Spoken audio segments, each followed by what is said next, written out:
Entonces, después de la presentación de Vicente sobre el lado oscuro de los compuestos sulfatados, pasemos a los contenidos de azufre que contribuyen positivamente al aroma de los vinos. Entre todos los compuestos, sabemos que hay 3 compuestos de aromas que están bien conocidos porque son odorantes con un potencial de olor muy fuerte. Los 4 MPs en la caja 3 y con el Boxwood, el Blackcurrant y con el pomelo y fruta de la pasión o maracuyá. Estos compuestos han sido identificados en vinos blancos, rosá e incluso en rojos. Hay ciertas variedades que han sido identificadas, pero hemos visto cómo estos compuestos están presentes en otros productos, en bebidas alcohólicas como la cerveza, la sidra y también en zumos de fruta tropical.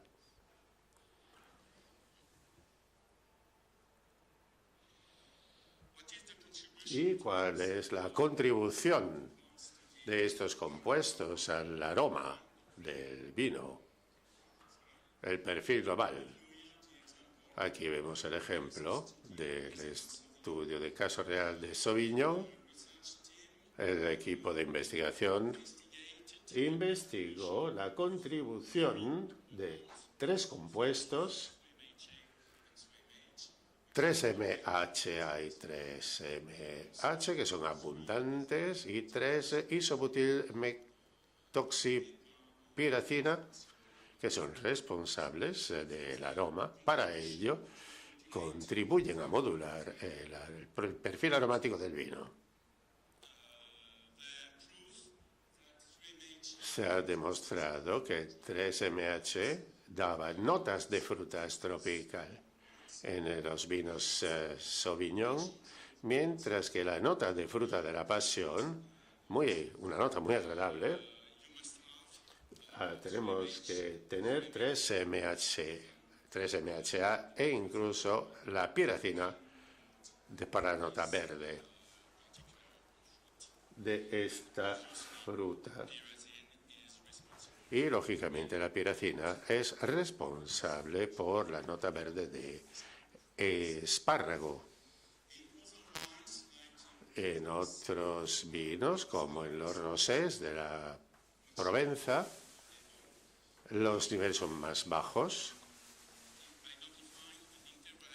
Hemos identificado una interacción entre tioles y esteres y la relación entre el equilibrio entre tioles, 3-MA y MHA, y los niveles fermentativos pueden explicar 3 de los 4 perfiles aromáticos que se distinguen en la provincia, en el Provence Rosé. En el vino blanco tenemos niveles altos de esteres y bajo de tioles con fermentativo, mientras que el origen de la uva y las técnicas de producción consiguen dar altos niveles de esteres, quería decir altos niveles de tioles respecto a los esteres. Tenemos el aspecto de notas tiólicas, de pomelo, notas de pomelo, y lo que es interesante es que tenemos un buen equilibrio entre tioles y esteres. Este equilibrio es responsable por el perfil de aroma más apreciado, que es el de la fruta tropical. Así que es muy interesante tenerlo, pero veremos que es muy difícil conseguir este buen equilibrio entre las 2 familias de compuestos. En términos de biogénesis, Ya sabemos cómo los tioles no están presentes en forma libre en la uva, sino como precursores. Y los precursores se liberan por la levadura durante la fermentación. Hemos identificado la cisteína S conjugada, el glutatión S conjugado, y recientemente se han identificado también dipéptidos derivados de la betaciana o del glutatión conjugados. También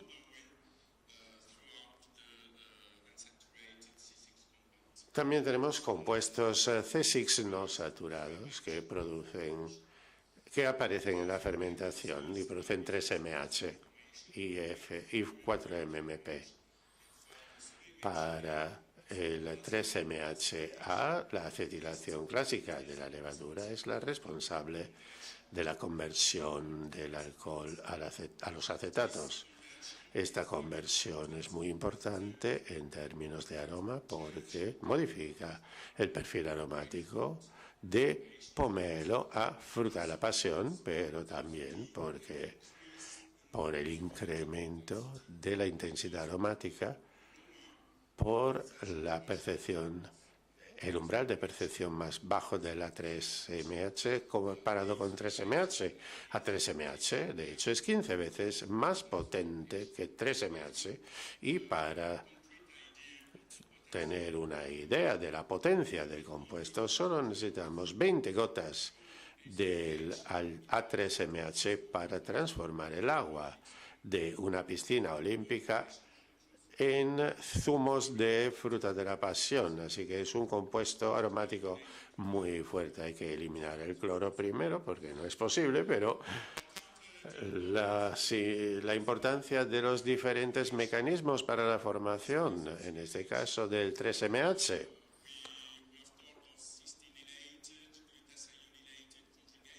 tenemos los conjugados con estos compuestos, formas de aldehídos y SO2, y recientemente hemos identificado los gamma-glucis y cis-gli 3MH, y también tenemos el PASWAY. Si miramos el porcentaje de origen, podemos ver cómo la mayor parte de 3MH es de glutationilados precursores, pero los péptidos tienen un papel e incluso el hexenol puede tener un rol en su formación. Pero si sumamos todos los porcentajes, solo alcanzamos el 45%. Así que una parte importante de su origen, del origen del 3MH, es desconocida y debe ser investigada. Pero utilizamos distintas formas, tenemos buenos marcadores del potencial aromático de la uva y mosto antes de la fermentación. Cuando hablamos de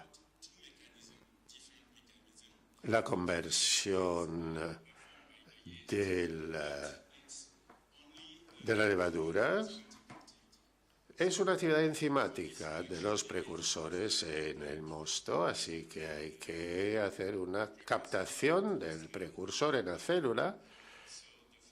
Así que la primera reacción es la entrada del precursor en la levadura, con el papel de distintos transportadores y muchas regulaciones en este transportadores. Y el segundo paso del cleavage es el cleavage en sí, con varios genes que han sido identificados y dos genes principales.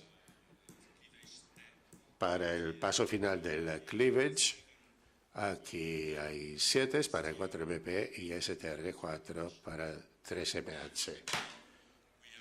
También tenemos los genes, pero también tenemos la expresión durante la fermentación que son puntos claves en la relación de los tioles. En cuanto al transporte, el primer transporte que identificamos fue el genopeamease, que es capaz de transportar los conjugados de cisteína en la levadura. Y ese transporte es bien conocido porque es representado por exceso de amoníaco a través de la represión catabólica del nitrógeno. Veremos más tarde. La nutrición del nitrógeno es importante para garantizar un buen transporte de los precursores en la célula. Por los conjugados de glutationa, FOT1 parece ser el transportador principal, pero también otros. El OPT1 parece el principal, pero FOT1 y FOT2 también están implicados, y para los tripéptidos pensamos en los pequeños transportadores de péptidos pequeños como el DAL5 y PTR2, que pueden estar implicados en el transporte de los precursores. Así que un panorama muy complejo, y además tenemos secreciones de estos precursores, sobre todo el glutatión 1, con un transportador que es el responsable del equilibrio del glutatión y el equilibrio redox por la presencia de glutatión en la célula de la levadura. El problema de este paso de transporte complejo es que tenemos regulaciones, moléculas de regulación, excepto por el GAP1 y la biodiversidad de la levadura, por la presencia de todos estos transportadores. Así que podría ser muy importante, un paso muy importante y un paso limitante para tener un cleavage importante de los tioles en la fermentación. ¿Hasta qué punto podemos controlar la emisión de los tioles? En mi presentación hablaré de control global. Realmente, como para toda la ciencia varietal, dos compuestos son presentes como precursores en la uva, y todo el trabajo empieza en el viñedo. Las operaciones prefermentativas también son importantes. Lógicamente, el cleavage de la levadura son fundamentales, y como Vicente ha presentado, los tioles son muy reactivos. Así que todas las condiciones postfermentativas, sobre todo la disolución del oxígeno, puede ser muy importante para mantener los tioles. En cuanto a los viñedos, se han investigado dos factores: la fecha de recogida, de vendimia. Tenemos unos resultados muy poco coherentes. Normalmente consideramos que una vendimia temprana es favorable para que los tioles estén presentes en el vino, pero en realidad depende de la situación climática de la zona, y os puedo poner ejemplos contrarios. En la izquierda vemos como en esta zona, en el sureste de Francia, una vendimia tardía siempre produce vinos con un nivel alto de tioles, pero es una zona muy lluviosa, muy fría y muy lluviosa. El otro aspecto es el estado del agua o la limitación del agua. A veces tenemos unos resultados coherentes, que un estrés moderado es favorable para la acumulación, sobre todo para el 4-MMP.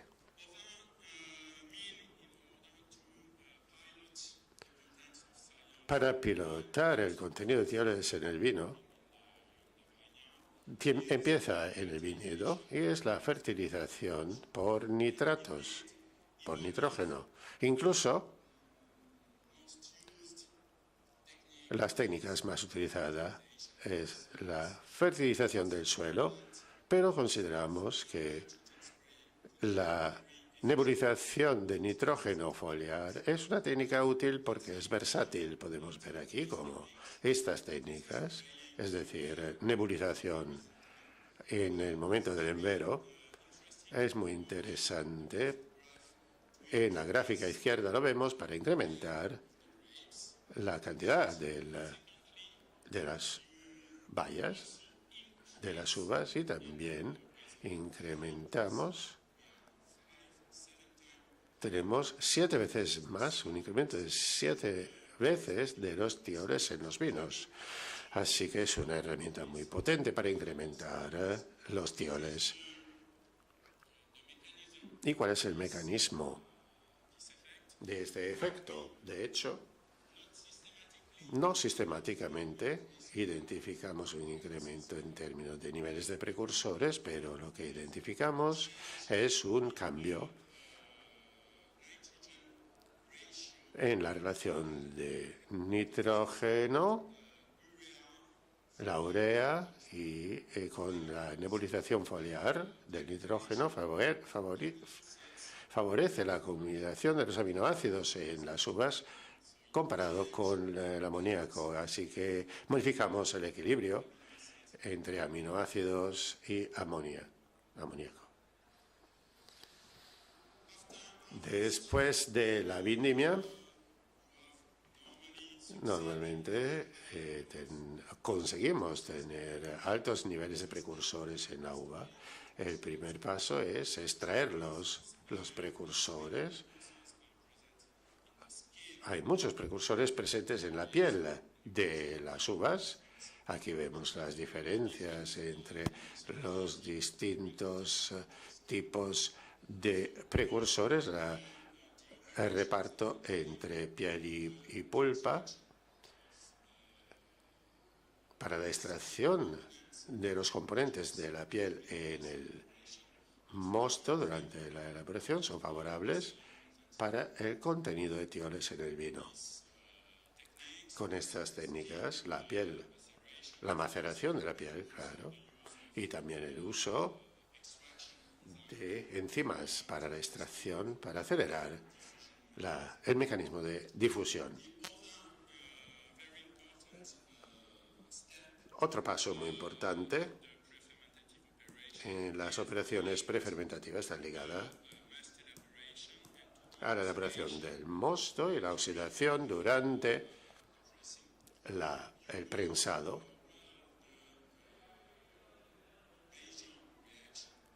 Sabemos que la principal reacción ocurre durante la oxidación del mosto y es responsable por la adquisición del color marrón del ácido caftárico, principalmente con PPO y oxígeno. Y luego se forman quinonas y los compuestos son muy reactivos y entran en una reacción en cadena que llevan a la formación de los pigmentos marrones. En este patrón, el glutatión tiene un papel clave porque está atrapado para bloquear la quinona y para bloquear la oxidación, ulterior oxidación, y se crea un producto de reacción de la uva. El glutatión también es responsable, y veremos algunos puntos importantes, y el glutatión residual, después la reacción principal, también es capaz de añadir hexenal, en la forma hexenal en todo el mosto, por oxidación de los lípidos insaturados, y esta reacción lleva al 3-MH glitacionilado. Podríamos incrementar el potencial del tiol si somos capaces de conservar G3-MH glutatión en el mosto.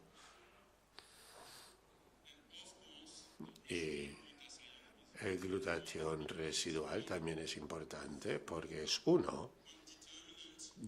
determinante del nivel de glutatión en el futuro vino. El vino que se producirá. La reacción entre glutatión y hexenal está detallada aquí. Es una simple añadidura después del paso de reducción. Tenemos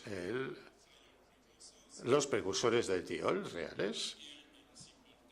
En términos sencillos, en realidad observamos este incremento del glutatión comparando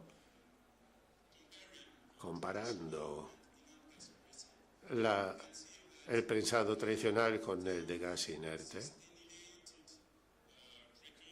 Tenemos los precursores cisteinilados, no hemos visto ninguna diferencia entre los dos tipos de prensado, pero en cuanto al G3MH y los precursores, vemos cómo los dos últimos experimentos que utilizamos el gas inerte, totalmente un prensado inerte, vemos como en este caso tenemos un nivel más bajo de G3MH en el sistema inerte comparado con el tradicional. Es decir, que el sistema tradicional, prensado pneumático, no de baja temperatura, la uva, entonces tradicional, pero muy bien controlado. En este caso, la oxidación moderada del prensado tradicional es favorable para los precursores de los tioles. En las operaciones prefermentativas, la estabilización en frío de los mostos, esta estabilización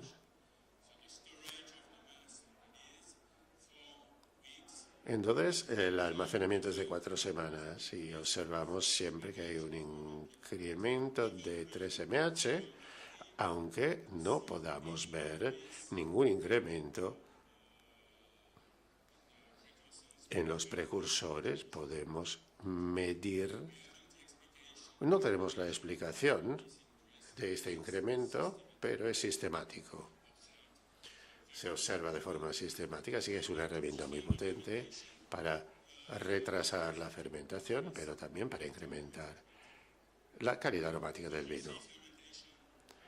La fermentación alcohólica es el paso clave, porque es el paso en el que es donde ocurre el cleavage, la habilidad de la levadura de emitir tioles. No todas las levaduras son iguales en términos de emisión de tioles. Y el efecto de la temperatura. Temperaturas altas son favorables para la emisión de tioles. Las temperaturas altas son de 18-20 grados para los vinos blancos, para la producción de vino. En cuanto a levaduras, normalmente distinguimos entre dos tipos. Los que emiten, que dan un buen resultado de cleavage y producen alto nivel de 3MH y 4mmP. Y aquí vemos cómo, aunque tengamos una emisión alta, tenemos diferencias entre 3MH y 4mmP.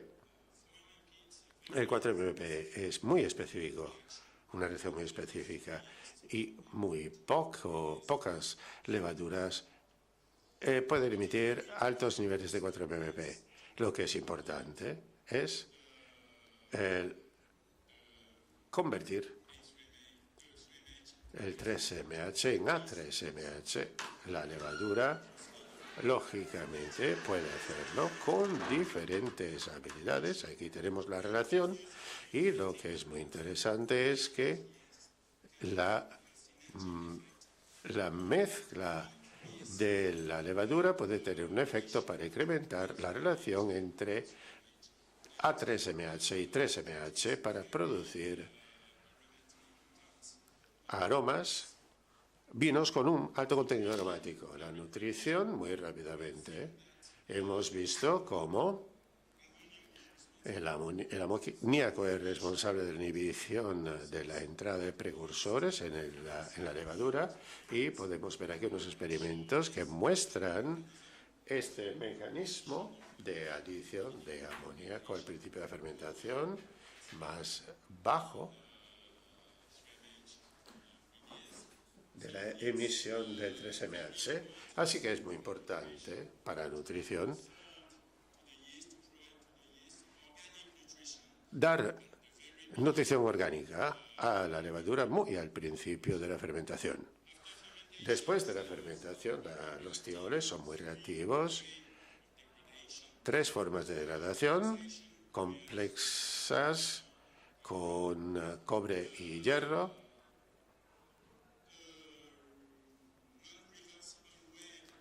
Una forma no reversible añadiendo tioles a quinonas. No es la oxidación directa, sino añadiendo a producto de oxidación, y la oxidación directa de tioles con una oxidorreducción, y es una reacción reversible, que es reversible según el redox del vino. Así que se podría considerar que los tioles y los disulfitos son una reserva aromática que puede ser movilizada durante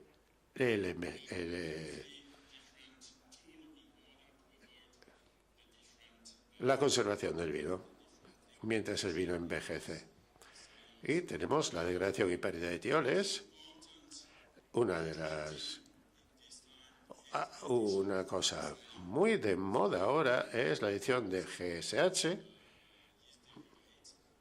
y algunos derivados. Es un competidor para la adición de los tioles, que preservan los tioles de la adición a las quinonas. Lo que es importante, y Michel habló de esta reacción, que además de la oxidación también tenemos la hidrólisis, y la hidrólisis de A3-MH es muy importante.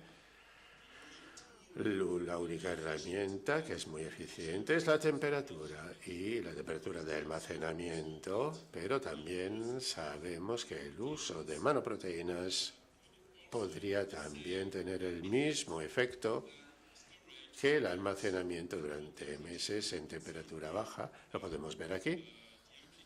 La amplitud de conservación de A3-MH mediante la adición de manoproteínas, la añadidura de manoproteínas, el mismo orden de magnitud que el almacenamiento de un año a 4 grados. Para concluir, un patrón muy complejo y en un proceso multifactorial que empieza en la viña. Las cosas el mensaje que hay que llevarse a casa es que a lo largo de todo el proceso, todos los semáforos tienen que estar en verde. Si tenemos un paso que se hace mal, tenemos el riesgo de destruir todos los esfuerzos hechos anteriormente. El nitrógeno y las cepas de la levadura son un factor de impacto. El factor de impacto más fuerte. Es muy difícil encontrar un buen equilibrio entre tioles y ésteres en el vino, porque tenemos un efecto antagonista en el control, en el factor de control. Así que recordemos que mezclar sigue siendo la herramienta más fina para adaptar el vino al perfil del mercado, pero para tener éxito en esta mezcla hay que tener vinos muy diferentes para favorecer la formación de una familia en un tanque, familia de aromas en otro tanque, para poder tener todas las posibilidades de formulación para los distintos mercados. Muchas gracias.